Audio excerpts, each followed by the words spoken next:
Let's do this. Hey guys, this is Cade with Cade F1, and just got done watching the Spanish Grand Prix. I think it was a good race. I have to say it was better than I thought it would be. I'd kind of heard, since I am so new to the sport, this being only like my second year watching every race, and paying really close attention. I watched the year before. I watched 2020 season, but I was watching maybe every other race, paid a lot of attention closer to the end of the season. But this being my second full season, like actually paying like super close attention to everything. I couldn't really remember last year's Spanish Grand Prix, maybe because it wasn't very exciting, because a lot of people were saying that coming into this race that it just wouldn't be a great race. And I have to say that if it wasn't for the tires, this may have not have been that exciting of a race, but because of tire degradation and a few technical failures and a few just kind of wild things happening with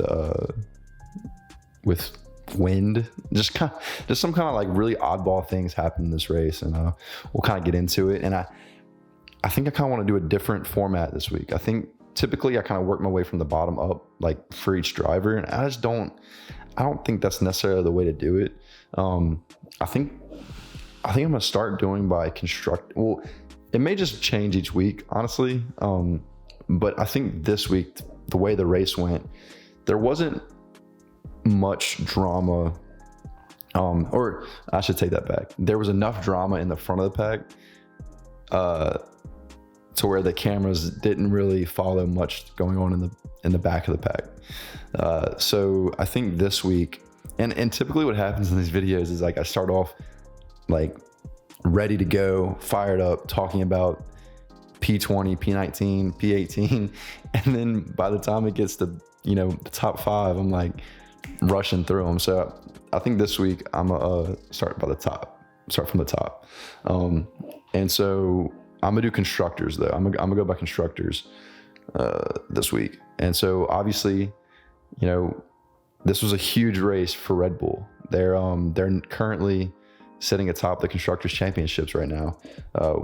They're clear of Ferrari by 26 points. I mean, what a swing. And it really seemed coming out of qualifying that Ferrari had the pace advantage, which when I say pace advantage, I mean the 1 lap pace advantage. And I think they've had that maybe throughout the whole season. Red Bull has just been better on their tires. And we knew coming into this race, especially after like the practices and qualifying, that the tires were really struggling on this track, especially with the heat. So we knew it was going to be a race of strategy and be a race of who could make their tires last longer. But Ferrari seemed like they had the 1 lap speed advantage. And so, you had Charles on pole and Max in second. So let's talk about Max's race. Max, he had a good start. I think him and Charles had about the same start. Neither really got an advantage there. But obviously Charles starting P1, if they had the same start, starting P1 gives you that advantage. So he maintained P1, Max was P2, and we saw Carlos get caught out by that wind in turn 4, I believe. And my first instinct was like, oh, here we go again. Carlos succumbing to pressure and not performing when it matters the most. And I was kind of happy to see that, honestly, being a Red Bull fan. I hate it for Carlos. I feel like he just can't catch a break. But it's not really like, maybe that was bad luck, because what I'm getting to is that the same corner and the same exact situation happened to Max like a few laps later, getting called out. But Max was able to actually keep it straight going in the gravel, and so he didn't lose as much time as Carlos did. And so that put him behind Sergio and George Russell. So Max had he had a battle through. I think he got all the way up to Sergio, and then Red Bull was like, "Hey, look, Sergio, Max is faster. Let him take a chance at George." So they swap, and then I think they pit. I'm not going to get into specifics. I can't really remember exactly the pit strategy they used between Max and Checo, but we'll get more into that when we talk about Checo in like 2 seconds. But yeah, Max, his DRS, it hurt him in qualifying yesterday. He could have easily had a shot at pole if his DRS would have opened on the main straight. So Red Bull knew that was a problem going into the race, tried to fix it. It seemed fine at the beginning of the race, but he didn't use DRS at the beginning of the race. So, but when he needed to start using it, it was so off and on. It was so odd the way it would work in this one DRS zone, and then the next one it wouldn't. But the one that mattered, it seemed like the one that mattered the most, the main straight, was the one that it didn't want to work on. And so at one point you even see him, it open and close immediately. So because he was sitting there trying to press it over and over again. And then his pit eventually came out. I was like, dude, you just need to press it once. And if it works, it works. If it doesn't, it doesn't. And so he couldn't get past George. And I got to give it to George. George was defending the hell out of Max. I mean, even that one time that Max had DRS and got past George on the main straight in turn one, I think Max kind of like maybe got comfortable for a second there, because George immediately took the spot back. And I think there's like no doubts anymore about George Russell and the talent that he has. I think everyone knew the kind of driver he was, but maybe there was still like a little bit of doubt here and there.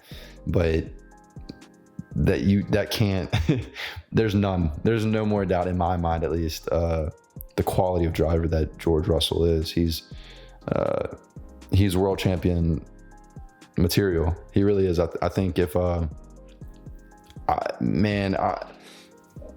not a Mercedes guy. I don't love Mercedes, but it would be super fun to watch a George Russell and Lewis Hamilton championship fight. Like, of course I want more drivers in there, but it's different when it's two people on the same team. I have to say, like, there's an extra little bit of like drama is the word I was looking for. A little bit of drama when it's two teammates fighting for the championship, and Lewis being 7-time world champion, and George being the quality of driver he is and being so young. That would just be such a fun, title fight. But I wouldn't complain about a 3-way fight between Max, Charles, and George. I mean, I think that's more, that's probably what we'll see in the next few years, depending on what Lewis does with his career. Anyways, getting off track. So Max spins out. Max is behind. He can't get past George. And so I think they basically realized that they weren't going to be able to pass George on track, so they needed to do it with their strategy, and give it to Red Bull. Their strategy worked perfectly, so it ended up being a 3-stop. The race ended up being a a 3-stop by like a mile. People that didn't do a 2-stopper, people that did do a 2-stopper, it severely hurt them. I think Bottas was one of them. He could have easily been top 5 if he would have pitted one more time. And then Mick Schumacher struggled as well. Anyways, so Max had a really solid race. I think Sergio couldn't have done anything more, I don't think, in this race. And I think he easily deserved it.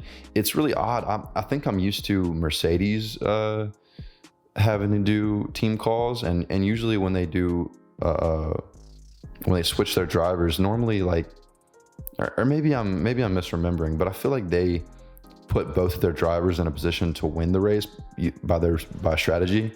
And then it just comes to where if they're fighting next to each other, they're like, okay, let Lewis, ahead.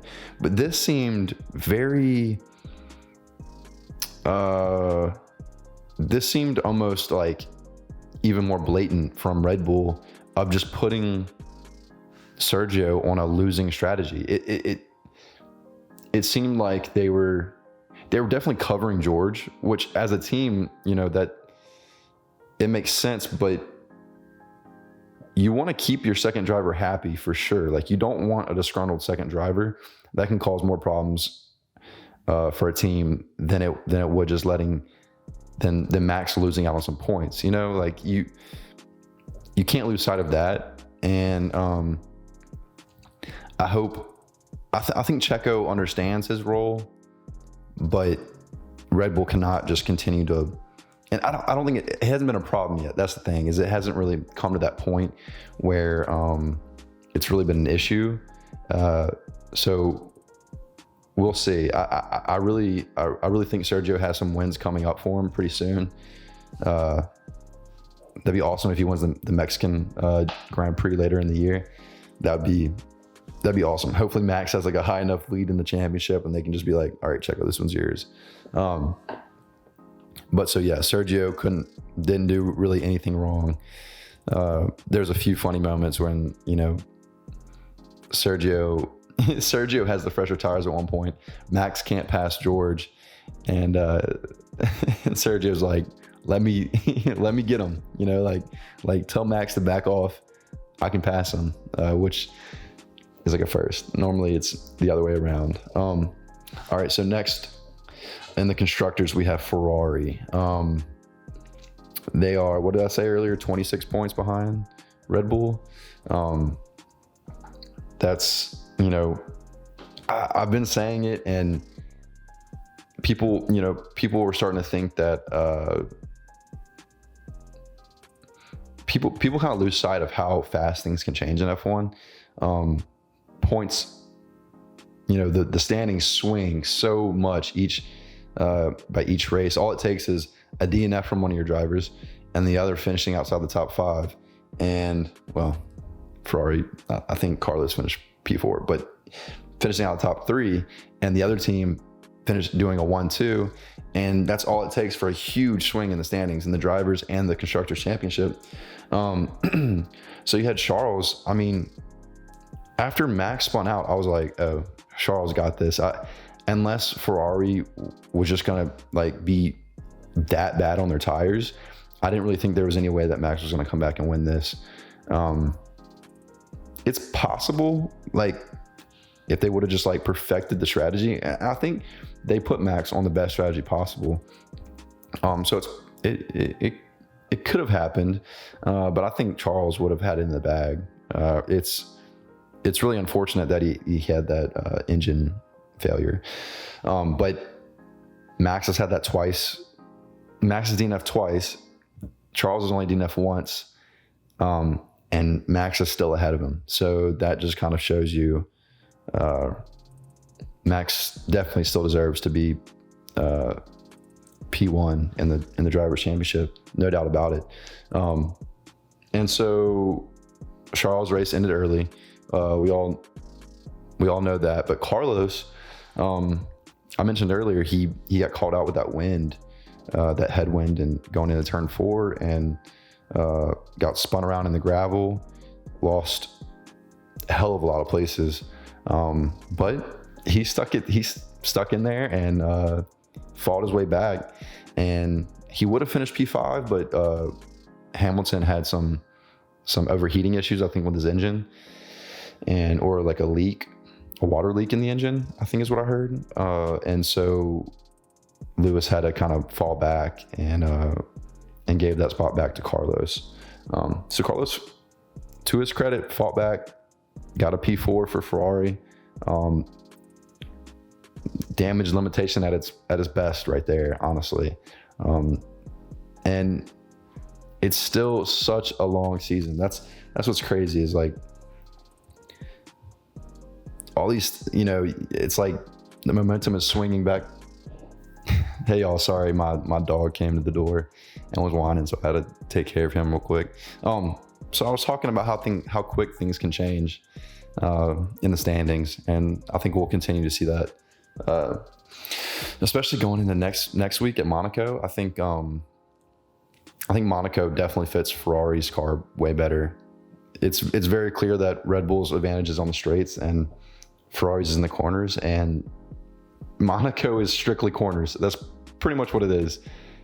There's almost there's that one semi-long straight. It's not even a straight. It has its twists and turns, and I think it'll be a situation where it'll be Charles's to lose, and we've seen him screw it up there before. I mean, every year he's screwed it up there, which is really, really disappointing, him being Monegasque and everything. So Ferrari, disappointing weekend, but on the other hand, Mercedes had a stellar weekend. Mercedes could not have had a better step forward. They improved in every front. I think it was kind of going into this, it was kind of understood that the field would be closer anyway because everyone knows this track so well. But I think that that this race was a clear indication that Mercedes is making the moves necessary, and it looks like they might stick with that zero pod. There was a moment there where people were thinking that if they weren't making improvements, or if these new additions to the car weren't going to improve their pace, then they might revert back to the car they had in preseason testing, in the first round of preseason testing, with the very minimal side pods, kind of more like what Williams has. And so, but George Russell, stellar race, P3. He continues to outperform Lewis. He continues to put that car, I think, at the highest position it could be in. And him defending Max was, a work of art. It was really beautiful. Obviously, if Max would have had DRS consistently, it may not have been the battle that we saw. But yeah, George, great race. Lewis, great race. I mean, I believe at the beginning, him and Kevin Magnussen kind of got caught up, and he got a puncture, which sent him all the way down to the bottom. And, being a Lewis hater, I could easily go with the narrative of Lewis was ready to retire, which is not the attitude of a 7-time world champion should have. Especially when your team come back and said that you could finish like 6th, I think they said, or 8th. I think they said P8 was on the table, which he ended up finishing. Where did he finish? P5, I guess, is where he finished. Yeah, P5. So yeah, I'm impressed with Lewis on how he came back. It's nothing new. Lewis has done this so many times.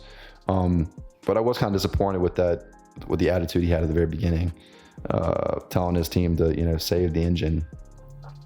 That's I get it, like he doesn't feel like he's fighting for the championship, so he's not in his typical,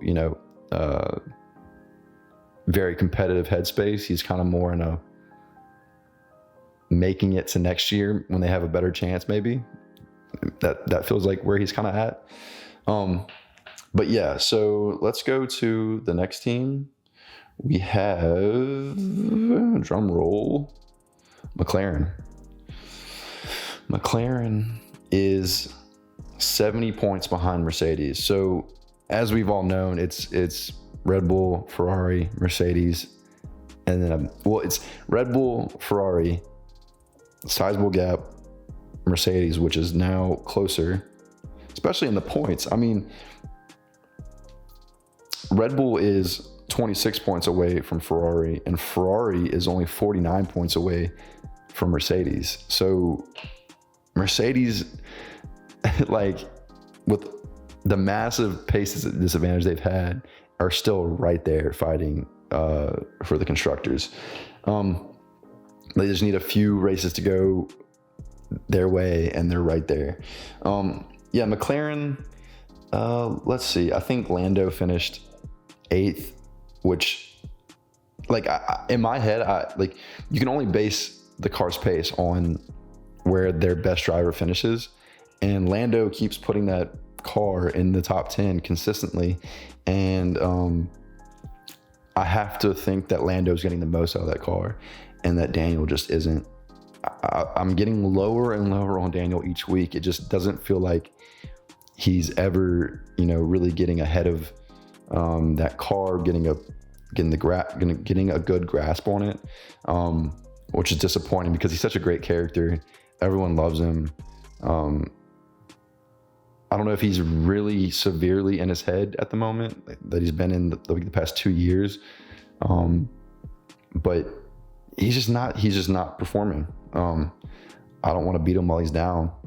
I think it's great for F1 when Daniel is performing at his best. What we all know he can do. Yeah, so not much to say on McLaren. We didn't really see much of them today on the broadcast. Let's see who's next. Is it Alpine? No, it's not Alpine. I don't think. No, it's Alfa Romeo. Alfa Romeo continue to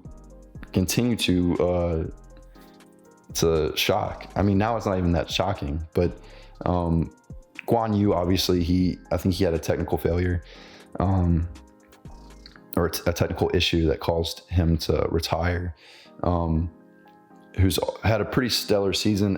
Surprisingly to me, I didn't realize he has 0 points. I thought for sure early on he finished top 10, like 9th or 10th, but I guess I was wrong.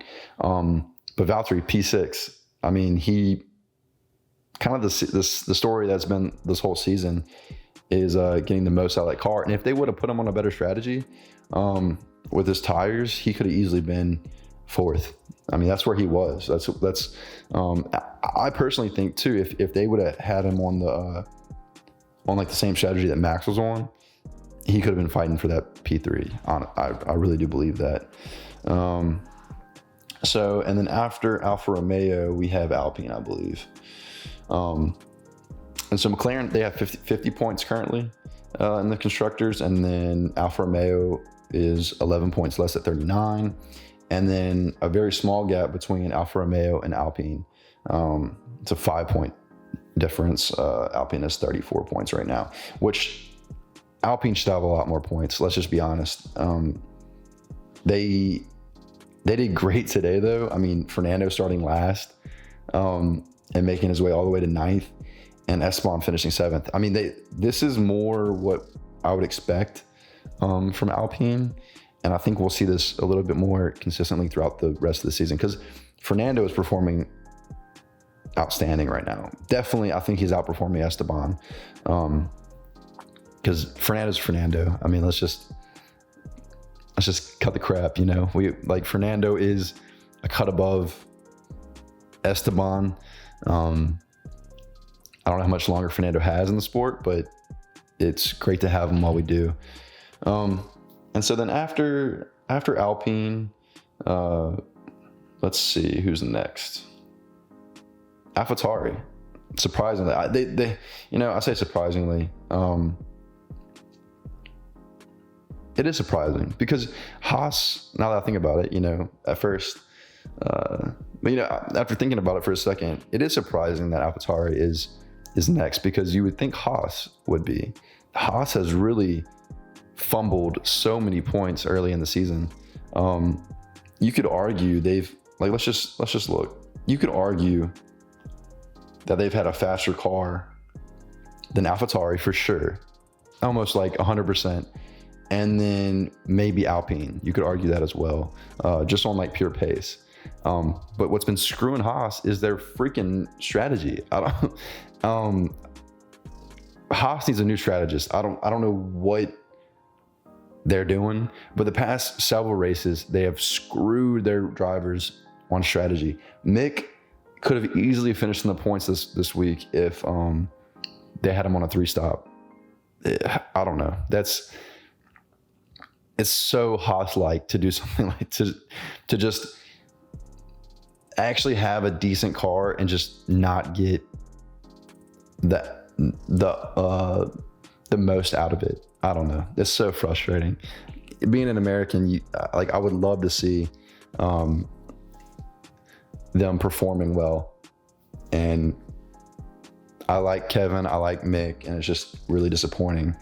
So another race, Mick didn't get any points. Kevin got caught up with Lewis at the very beginning. I don't know whose fault that was. I think somebody said Lewis may had some understeer and understeered into him a little bit. I doubt Lewis could see him. Kevin, was going for it. I think Kevin had the right to make that move. I don't know. I think they did the right decision it's a driving incident. I think that was the best way to handle it. And he finished P17, so that's kind of disappointing, but you would have expected him, even though he was so far back, you would have expected him to maybe get back past Latifi, even maybe Stroll. But I can't blame him. He did a pretty solid job. Okay, so did I skip AlphaTauri? I skipped them. I was like, you know what? It's surprising they're there. Let's just skip to Haas. No, AlphaTauri. Yuki finishing 10th. Pierre hasn't really. I feel like with his new car, Pierre really hasn't found the pace that he had last year or the past 2 years with AlphaTauri. Last year, Pierre was getting the absolute most out of that car. And the AlphaTauri was a solid car though. We can't forget that. And so now with this new car, it seems like maybe Yuki and Pierre are more on the same level right now. And Yuki P10, that's a very good position for him. I didn't see much of him in the race, either him or Pierre. But I'm happy for Yuki. I think he has talent for sure. I would love to see him. I think I hope to see a major improvement for him going into next season. I would hope. And then if you don't, that's when you start asking questions on Yuki. But Pierre kind of disappointing in P13. But that AlphaTauri isn't the greatest. And it's just weird being AlphaTauri because there's just not much. The expectations aren't. You're a sister team. And so you're not expected to be at the top. But they have been, and they were last year, kind of. It's just a weird team. It's I don't know. I don't know how to explain it. But of course you expect them not to be at the bottom, but you don't really expect them to be at the top. So you expect them to be a midfield team, and that's what they are. P10, P13. Maybe you expect them to be a little higher, but there's a lot of good teams this year. The teams are, or not even like that. It's just you have Valtteri and Alfa Romeo, way outperforming that car, putting it at P6, and then you have Lando and P8, and then you have Daniel all the way in 12th. So it's just people are all kind of all over the place this year. And so we talked about AlphaTauri, we talked about Haas. Next is Aston Martin, P11, P15. Great race for Sebastian, I would say. That's pretty good. I've been criticizing Sebastian lately because I just don't feel like he's been outperforming Lance when he should be, like nearly every race. Like I don't think that's much to ask from Sebastian, the four-time world champion, to beat your teammate every week, especially when it's Lance. Like, I like Lance, don't get me wrong, but it's Lance. Like, you should be beating him every week. And so the big storyline with Aston Martin, though, was their new side pods, the green Red Bull. That was a funny little storyline to follow, especially when I forget if it was FP1 or FP2. They show the Red Bull pit wall and they all have their little green Red Bull cans. Super petty, so petty from Red Bull. But it's just like, that's the best kind of pettiness, when it's like no word has to be spoken. It's just, you just have to, put the little can there, let everybody see, like, little wink. It's a little wink to the camera, basically, is what it is. And I know all of us F1 fans love that. But I don't know. Maybe that, like, this was just like a step, and they need to get like all the data from this new side pod, and they'll build upon it. Like, maybe it's just another step to build upon their foundation. And now they'll build upon that side pod, because maybe it's like a totally different, route than they were originally on. But we'll see how that goes. What I'm getting at is they didn't really make that big of a step up. Them or McLaren was supposed to have like all these new improvements to their car and all this stuff, and you really just didn't see it. But what I've been trying to articulate for the past, few videos is that, yes, they're making all these big strides, but so is, like, every other team is making big improvements every week. So you have to make an above and beyond big improvement, to it really to be noticeable. Every team's making improvements, so, but you would think with a huge side pod change like that, you would see something. But people have been saying that you can't just fit a new side pod on there like that that's a better design than yours and expect your car to just work better. Like, the car is designed as a whole. You can't just like cherry pick different things from different cars and put it on and create some like Frankenstein monster of a car and expect it to be fast. That's just not how it works. So then after Aston Martin, we have the last team, which is Williams. Down at the bottom again. The only really thing that's noticeable is Nicholas 2 spots above Alex. I didn't really see much of them on the broadcast. I would love to know why Alex didn't have that great of a race. I don't know if he didn't have his red hair. Maybe that was what it was. I can't remember if he had red hair or not. Anyways, but yeah, good for Latifi. I've been, shitting on Latifi pretty hard lately. So props to him, for improving and, maybe getting a better handle on that car. But yeah, that was the Spanish Grand Prix. Next week we have Monaco, which isn't, a great, super fun race to watch, but I think it's everything around the race that's fun to watch when it comes to Monaco, the spectacle of it. Qualifying that's probably the most important qualifying of the season, maybe you could argue. And I do think that Ferrari will have the advantage there. But you can't count out a great driver like Max. I'm really curious to see how the Mercedes is around there. I just don't know what their really strong suit is right now. I think Toto said like they do have a horsepower advantage over other teams, which doesn't really translate well to Monaco. And I don't think this is any kind of like crazy prediction, but I do think Ferrari will have the advantage in Monaco, and it'll be Charles's to lose. So that's my little my little looking forward to Monaco, which is always a fun race to watch. I'm hoping I can get my good friend Gage, who's in town, to maybe me and him can go watch it together, because I don't have many friends that watch F1. So, and my one friend Gage, who was on my most recent podcast that I put out, he had moved to North Carolina, and just recently he came back. He'll be in town for like a month or two. So it'll be nice to, actually get to sit down and watch a race with him, if we can do that, and maybe get him on the post-race and get him on the post-race video. Anyways, that was my little review reaction. And I'll leave it with this. I didn't score it. I think if I had to score this race, I'd give it like a 7.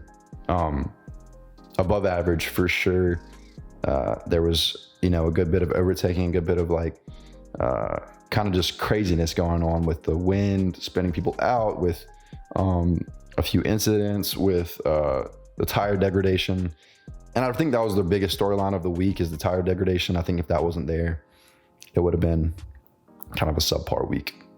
But yeah, that was like I just said, my little review reaction. So if y'all enjoyed it, please leave a like, please comment. I'll respond to anything. Like there's no shame in throwing those comments down there. If y'all have any pointers on something I can improve with the videos, I'm happy to take any kind of advice.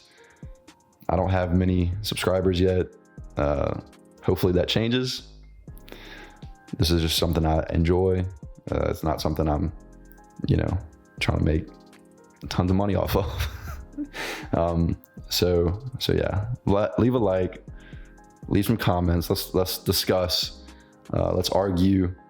And subscribe if you would like to. All right. Thanks, guys. Peace.